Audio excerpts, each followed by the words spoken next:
24 hours in maximum security. The most dangerous cell block. The transfer. Before we begin, hit that subscribe button, because once you step inside these walls, there's no turning back. The convoy of black vans cut through the Illinois morning fog like blades. Their destination, U.S. Penitentiary Marion. The prison officials called the end of the line. The media called it something else. The graveyard of the living. No inmate wanted to end up here, and no one who did ever left the same. At exactly 7:04 a.m., the gates clanged open. Inside one of those vans sat inmate number 28419, Daniel Rowe, a former corrections officer turned convicted killer. He'd been sentenced to life without parole for the murder of another officer, a man he once called his best friend. But there were rumors, whispers among investigators, that Rowe didn't kill anyone. And that's what made his arrival at Marion a story worth telling. The guards said Rowe's face never changed expression, even when they cuffed him in black box restraints, chained his ankles, and led him through the steel corridors of H Unit, known to guards as Hell Row. The smell of bleach and sweat lingered in the air. Each step echoed through the concrete tunnel until the sound vanished under the slam of a 500-pound door. His new home measured just 8 feet 4 inches by 6 feet 8 inches.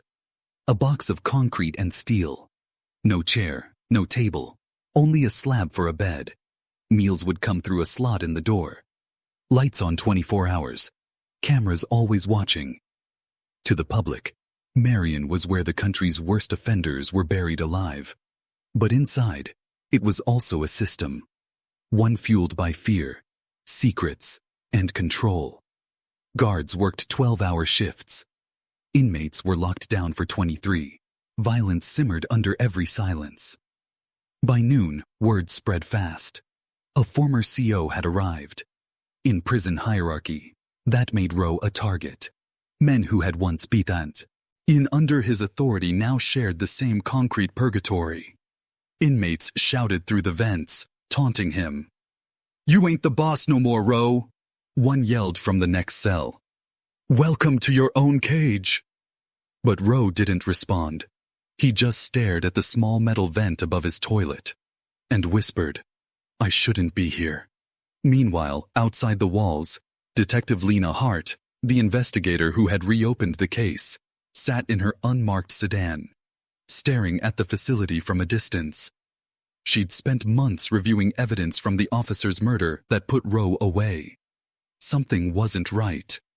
The blood pattern reports, the missing body cam footage, the unsigned witness statements.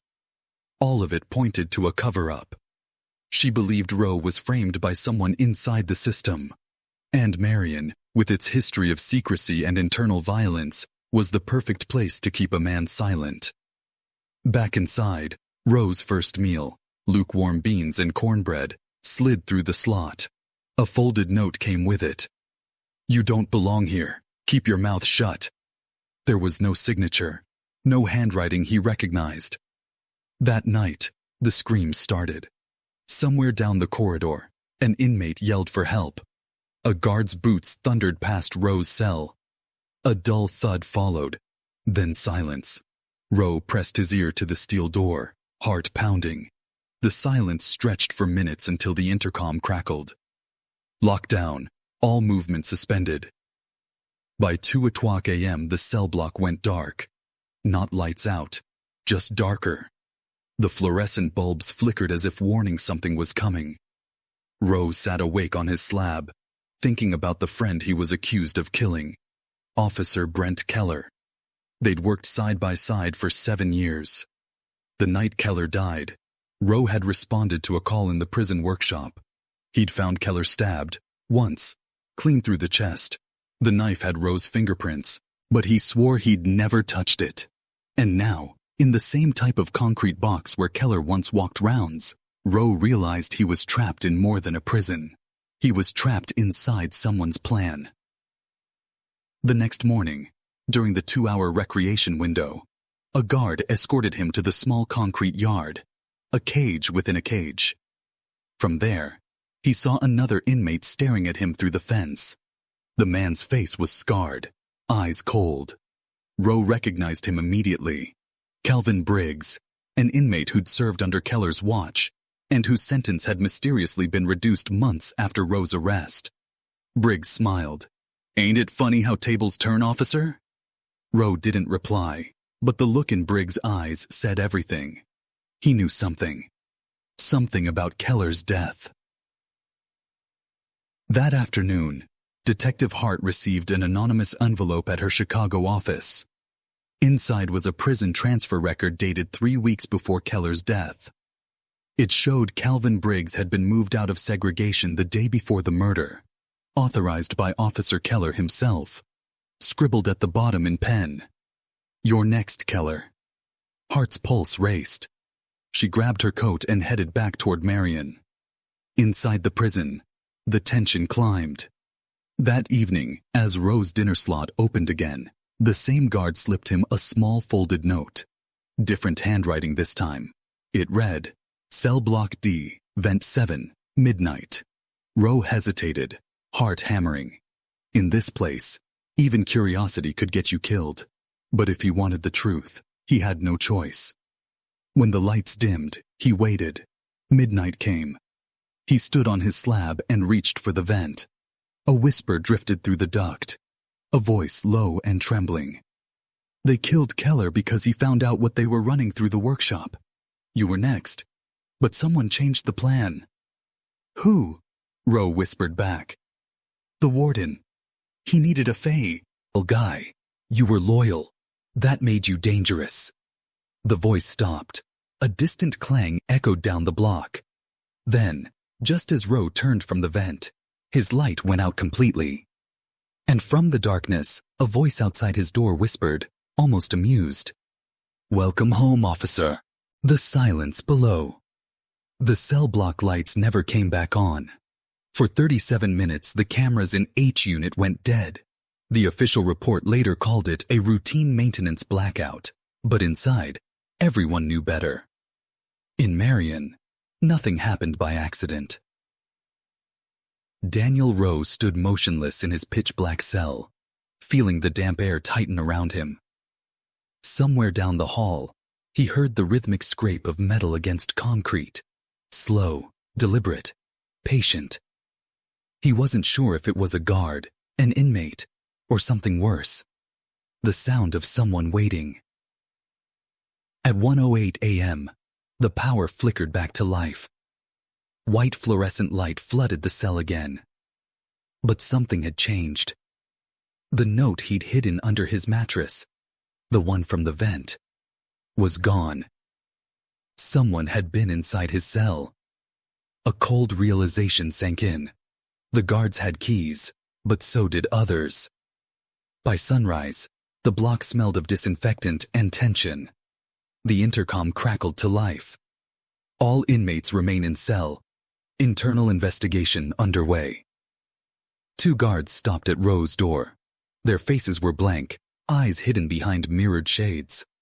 One of them, a tall man with a southern drawl, said, "Pack up, Rowe. Warden wants to see you." The warden's office sat at the far end of a corridor no inmate had ever seen. The walk there felt endless, a tunnel of humming lights and silent cameras. When they arrived, Warden Frank Mercer sat behind his steel desk, hands clasped, eyes like ice. "Daniel," he said, voice steady, "you've been talking to people you shouldn't, asking questions that died years ago." Rowe didn't answer. Mercer smiled faintly. "You think you were framed. That's cute. But you know what they say. Guilt is just another kind of confinement." The warden stood, straightened his tie, and leaned in. "The man you're protecting doesn't exist anymore. Keller made choices, and so did you. Now we all let be with them." Before Rowe could respond, the guards dragged him back to his cell. Only this time, he wasn't led to H unit. They turned left, down a staircase he'd never seen before. into a basement corridor colder than the rest of the prison. Down there the air smelled of mold and bleach. The doors were heavier, the cameras older. They called it Block 0, a relic from Marion's early days, where inmates, too unstable for the system, were once kept. The guards shoved Roe inside a cell. The door slammed shut with a metallic scream. For hours, he listened to the drip of leaking pipes and the hum of electrical wires. Somewhere beyond the wall, a man coughed, then laughed softly, a sound that didn't belong. By evening, a folded piece of paper slid under his door. No envelope, just one line, written in pencil. Hart is here. Don't talk.